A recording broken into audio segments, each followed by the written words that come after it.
Hey friends, I'm so surprised. I didn't think I was gonna be back with these sessions, but I just felt the call. It was almost impossible to not hear my higher power telling me, come on, you gotta finish this. Because last year, in my last session, we haven't finished the book yet, and so I kept reading, but now I am called to finish.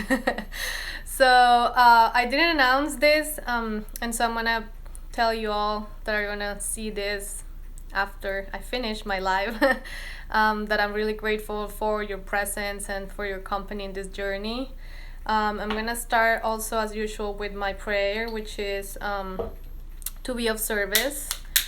So I'm gonna light my candle here. Good. And just remembering everyone that I'm really proud of you that you're doing the work here. And yeah, so today we're gonna talk about, we're almost there. Today we're gonna talk about chapter 19, which is pieces and bits. I skipped the 12-step program chapter. If you're interested, please go to chapter 18 for information about different 12-step programs that are available for us. I'm skipping it because there's some of the language that I don't feel comfortable sharing. Also, I am not like in a strict journey that is with the 12 steps, although a lot of my work is like related. So I also don't feel I'm the right the right person to give you that information. So I wanted to be honest too. So I skipped that, but now we have all the terrain of recovery, right? Which is, I guess, why we're all here. And I just wanted to start with an anecdote, as usual I do, and tell you what I've been thinking. I know it's been like 2 months, but this week I've been thinking a lot about something that happened, and I want to share with you how I interpret everything that happened. It's very simple, but it's very related to this journey of recovery. So when I was little, I had a dog, and I am an only child. So this dog was really important for me. It was like a brother. And I used to be alone at home because my mom is a nurse and she had to go on night shifts. And she's like a single mom. So, I would be by myself, even at night. So my dog was everything. And we fight and we were like together. But one day, because we changed houses, we moved into another house with another family member. So one day after school, I came and the dog was gone. So no one told me about my dog leaving. And when I came, he was gone. I couldn't even say goodbye. And as you can see, that's something that still hits me, right? So I have had this for a long time, this pain of the loss of my brother dog, and I always resent my mom for what she did. I usually, when I get resentment like this, I would be aggressive with her, or I won't tell her anything. I just keep it to myself and get sick myself. Literally sick with all this anger, right? So this week my mom sent me a collage of pictures with me and the dog.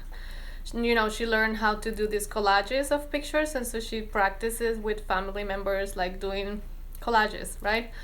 And when I saw it, oh my goodness, I just started crying. I really felt my heart really, everything that happened, right? And my first impulse was like, when I just scream at her and blame her and be so, hola Isa, lo siento, esto es en inglés, pero luego haré en español. And so I was there, and she sent me this picture, and I was like, I'm gonna just be so mad at her. But I was like, okay, God, I'm holding my hand. What should I do from a recovery place, right? And what I did was I told her the truth, which is, Mom, it was really sad when you gave my dog away, because he was like my brother, and I just typed that in the chat. And I just told her the truth. Um, that's all I could do. And she did something that she usually doesn't do. She asked for forgiveness. She saw me. She was like, I'm sorry. You're right. You're right. I shouldn't have done that. And I know we shouldn't look for forgiveness or like people apologizing, because if our process depends on others, it's not going to work. But boy, it does help. It really heals. And so when she said that, I just immediately thought, well, I didn't even think about my mom's feelings. Like maybe she also loved the dog, and because of the other family members, she had to give him away. What did she like? I bet it was a difficult decision for her to just give the dog, and I just didn't even think about it. From my inner child perspective, how did she feel? And so part of recovery is what I want to tell you today. Part of recovery is to see the people that have hurt you as a human being. And I know this is serious. I mean, I'm not saying this is easy, because like we're dealing with sexual abuse and things that are really intense. So of course, I'm not saying like this is it's a journey. But at some point, the perspective shifts, and you're allowed to see that although you were deeply hurt, and that's why we're codependent. They also are humans, and you start to see their humanity. This is part of the healing process. And so I feel a lot of compassion towards my mom and the dog right now. Something I never even thought. And it feels better to feel like that. And I know that, this is so difficult, but this part of the recovery process is to be able to see the other person that the abusers or all of that, like we see them in their humanity. And I'm not taking this lightly. Again, this is like a serious matter, especially when we talk about serious abuse. But in my case, it has been working out in a very tender way, and I just wanted to share that. I just feel so grateful for this tiny experience that I feel finally healed. Because the other thing is like, from a defensive point of view, when I would talk about my dog to my mom, she would laugh. She would be like, it's just a dog, like she couldn't see my pain. Even today, like after 25 years, like it would be difficult for her to see.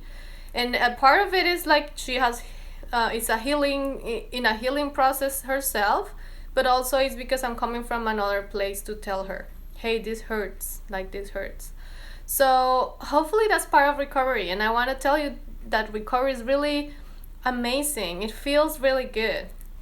Part of it too, the other part I wanted to share with you is to take responsibility. So as we were saying at the beginning, right? The codependent, because it's helping and saving other people that are really which is not messed up, which is not true, or it could be, but it's just not as simple. We are easy to blame others, but it's difficult to take responsibility for what we do, right? So part of recovery, and what Linda says here in the book, is definitely to see what is it that you play in. And I always this is Melody. I know, no, I have Linda in my mind. But there's always a place in which, in a conflict, both of you have responsibility. And so it's not as simple as we have this conflict and it's their fault. No matter how big or small, we both always have a part of it on it. So now, and this is a little 12-steppy, I'm also inclined and guided to do amends, right? So I'm starting to contact people that I have hurt, and I'm telling them from my heart that I'm sorry for this and this and this. And I really want to be perfect, and it's not possible. I know I don't expect anything from them. There's nothing. I'm not doing this to have a response. And also I know that it could be upsetting, so I'm trying to be very, like, I'm praying I don't want to even hurt more, especially because part of my boundaries has been to tell these people to not talk to me, right? So it feels really difficult when you cut all ties. How is it that you can make amends? And I'm, like aware that I'm not perfect, and I'm hoping that this goes well, but this is part of recovery, right? And it's part of you saying, all right, so I this is what I gave here, this is what I put in here, this is my part. And I think that's important, right? So now we're gonna go fast on the chapter 19. And so this is everything that happens after you decide to heal, right? So one of the things that I definitely can see myself in is she calls it drama addiction. So because we usually deal with folk that are in trouble or something, we really have this adrenaline going on, and when things get like stable, we don't like the experience of life without drama. So that's something to look at, right? Because sometimes we even sabotage ourselves trying to bring up this all, feeling of excitement, like not very healthy though, right? And so, and she says, find creative ways to feel our need for drama, which I think is sweet. So instead of, living the drama, we can just do things, create art, go to walks, other stuff. Other thing that she says here is about expectations, and I really think this is awesome, which is, so now we know, hopefully, or we're starting to know what we want, right?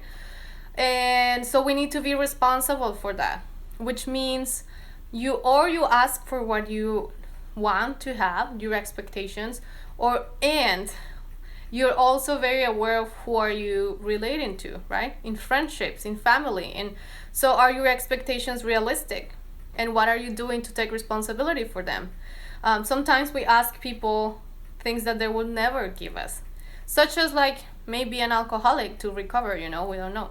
So it's be responsible for your expectations. Is okay, ask for what you need, and if not gonna happen, just move on, right? And it's not easy, I'm just saying but it's not. Another issue we have to resolve is fear of intimacy, for sure, because of how dislocated and like ungrounded is our relationship with sex, with tenderness, with love. And so definitely something we have to repair for ourselves, and I think part of it is, for example, when you feel close to someone that is actually giving you what you need, it feels really scary. So you might push them away because you are not remembering. You haven't felt what is it, receiving what you need. You're always asking for it. We're always begging for it. So when you actually have it, it's quite difficult to accept, right? So that's part of the healing that we have to go through. Financial responsibility is very interesting as well, because usually codependents take care of others financially. But in my case, for example, and she says it here, she says sometimes we felt we were so not enough, or like so,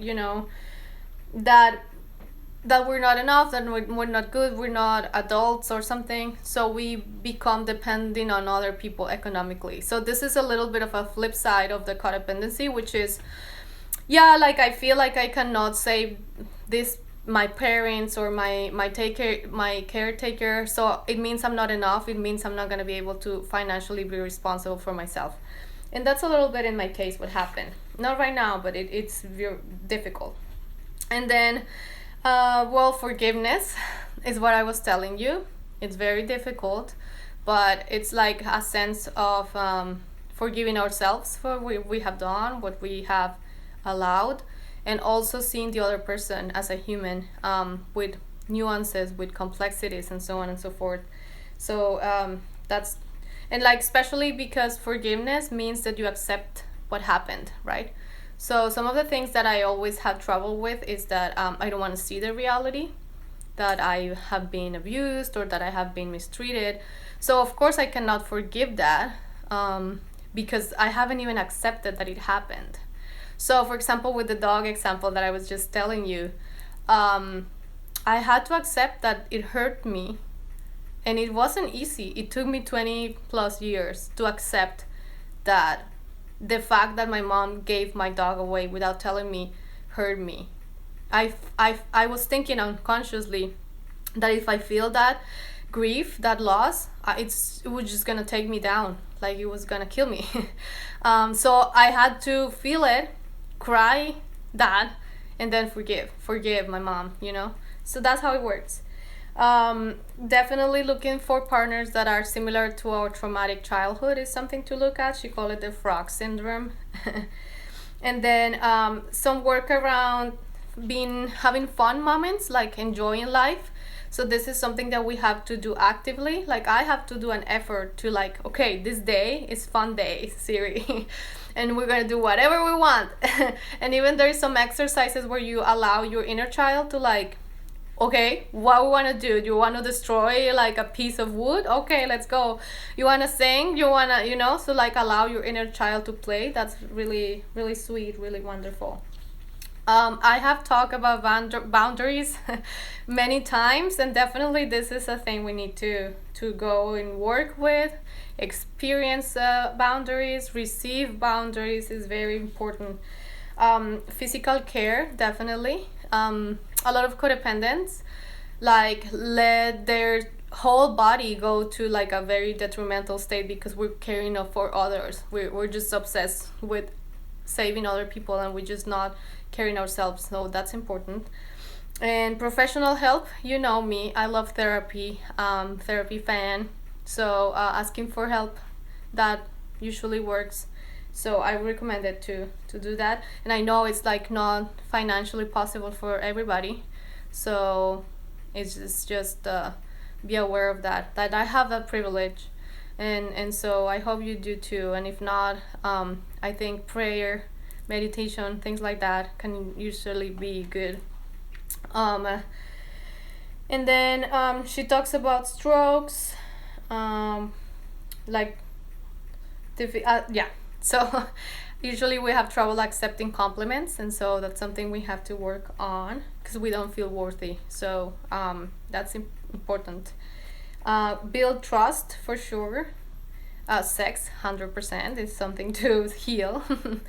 And let me see, what is it? The last one is sex. Yeah, that's all.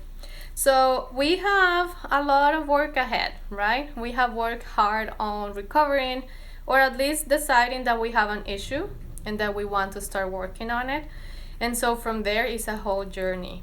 And it feels this is just the beginning, right? So if you're reading this book with me, and if you know are similar to my journey, that we just have started so many areas that we can work on and improve.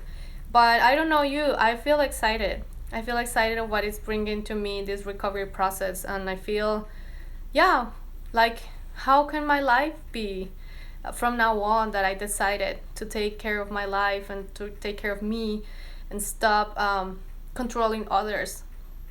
What wonderful life is waiting for me, you know? So I think that's all for now. Next session, we're gonna go over the last chapter, which is learning to live and love again. Sounds hard, not ready, but we'll see. And maybe after I'm gonna read another book with you all. We'll see what happens. But this is for today. Thank you all for being here. Wishing you a good day.